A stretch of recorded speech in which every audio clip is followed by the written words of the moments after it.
মুরব্বীরা বলে ভাত না খাইলে নাকি চোখ অন্ধ হয়ে যায়। আসলে ঘটনা সত্য। বিকেলবেলা ভাত খাইছি, তারপরও রাত 11টা বাজে খিদা লাগছে। ফ্রিজ থেকে একটা ডিম বাই করে নিলাম, একটা কাঁচামরিচ, একটা পেঁয়াজ নিয়ে সুন্দর করে কুচি কুচি করে কাইটা ডিমটা মিক্সার করে নিলাম।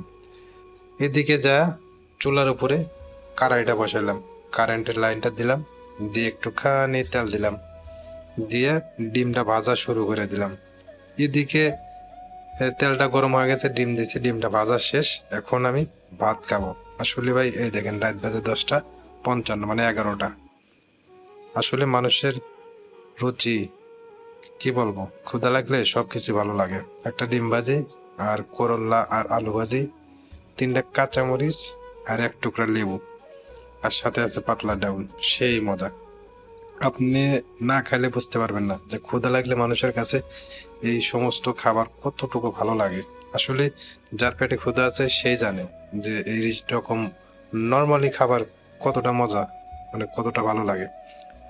একটু পানি খাওয়া নেই, পানি মানে গলাটা শুকায় গেছে। তো যাই হোক, আপনারা যারা আমার এই ভিডিওটা দেখে অনেক কথাবার্তা মত বিনিময় বা করতেছেন, আসলে তাদের উদ্দেশ্যে আমি বলি, আপনাদের যদি ভালো না লাগে ভিডিওটা স্কিপ করে চলে যান। আমার খুব খিদে লাগছে তাই আমি খাইতেছি। তো কতটা মজা হয়েছে সেটা আমি বললে বোঝাতে পারবো না।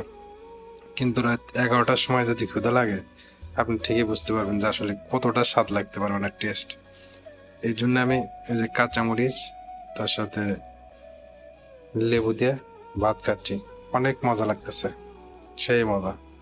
আসলে এটার ফিল আপনারা বুঝবেন না, যারা বড় বড় রেস্টুরেন্টে খান বুঝবেন না। আপনারা কিভাবে বুঝবেন এই গরিবের খাবার? তো যাই হোক, গরিব ধনী বিষয় না, যার মুখে রুচি আছে সেই খাইতে পারে। আমার মুখে রুচি আছে আলহামদুলিল্লাহ, খুব ভালো লাগলো। 1 প্লেট ভাত খাওয়া শেষ করে দিলাম। তো এখন যদি আমি ঘুমাই, আমার ঘুমটাও ভালো হবে। ঠিক আছে, সবাই ভালো থাকবেন, সুস্থ থাকবেন, আর আমার জন্য দোয়া করবেন। বেশি বেশি যেন খাইতে পারি, সামনে কোরবানি ঈদ, মুখে যেন রুচি থাকে। ঠিক আছে, আসসালামু আলাইকুম।